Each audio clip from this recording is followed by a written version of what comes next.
Thank you.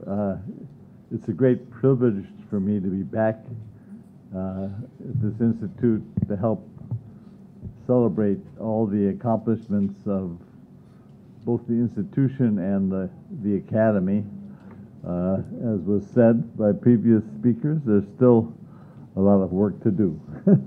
And we're going to count on you to be part of a major effort all around the world to eliminate poverty.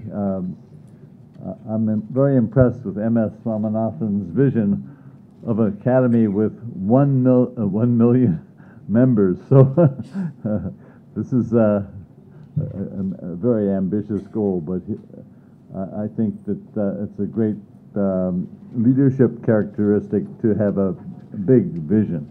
I want to acknowledge the very important role that my visits here have played in the United States. We learned a lot from India. I started my first visit in 1999. I've been out to the villages many times. I've been to the fishing villages, to the mangrove villages, to many other villages.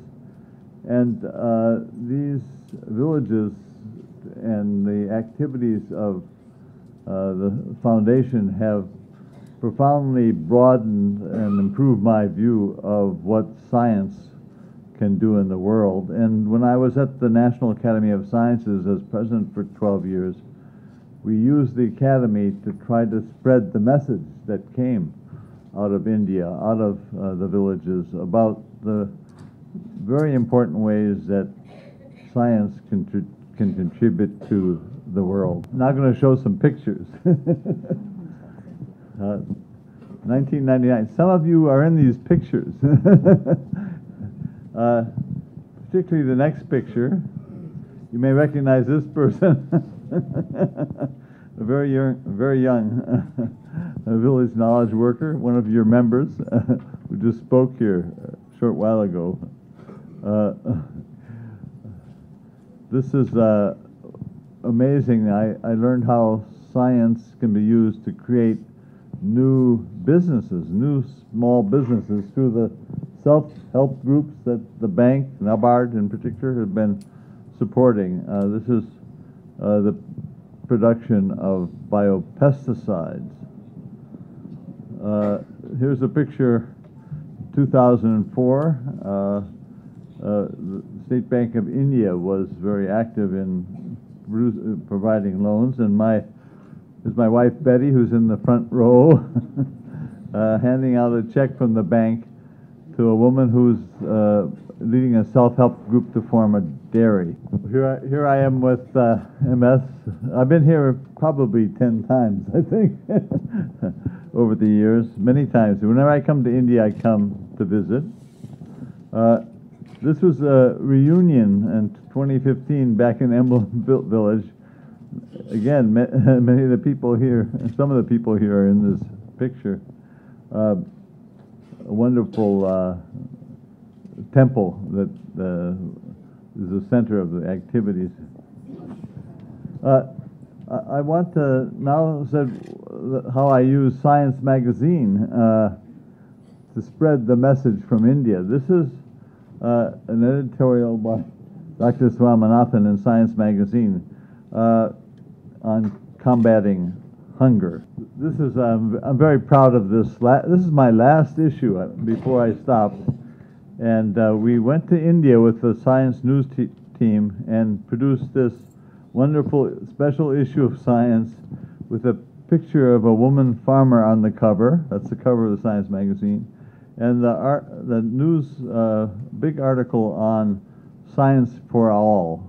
That is how both this institute, the IIT in Madras, and many other institutions, important institutions in India, were leading the way in bringing new science and technology to the villages in ways that were improving livelihoods for millions of Indian citizens. Every child is a scientist. This is what I spend a lot of time on in the United States.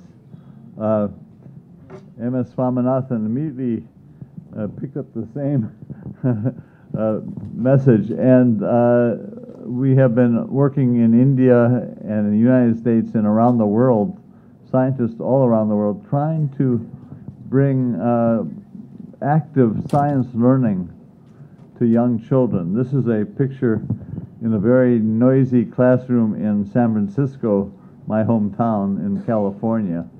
But all around the world, the academies are working together to try to bring children the abilities to solve problems through science education, to try to make them every child a scientist. So this is the last time I was at the induction ceremony. This was in 2009. Here's some pictures of the fellows. I don't know if any of them are here today. This is my most important slide, so I hope you will try to explain it. We need now, with modern technologies, the internet. It's wonderful. We can spread science and the technology and the knowledge from science and how to, produce better crops, to produce more healthy children, to remove malnutrition in young children by giving them the proper diet, enough protein and so on. All this can be spread throughout the world through modern communications. Very importantly, none of this will work unless we have information from the villages, from the people, the farmers. What are your real needs? How can science help your lives? How can some of the things that you've invented for agriculture spread from your villages to other villages all around the world? Note that these arrows at the bottom are both ways. It's not just scientists speaking to the villagers, it's the villagers telling foundations like the MSSRF how what you've discovered can be used in other places. So this academy has a very important role, and you as members of the academy have a very important role in the global, worldwide movement to make science more useful and make lives more healthy and effective all around the world. So, my left. Thank you. Thank you. Thank you.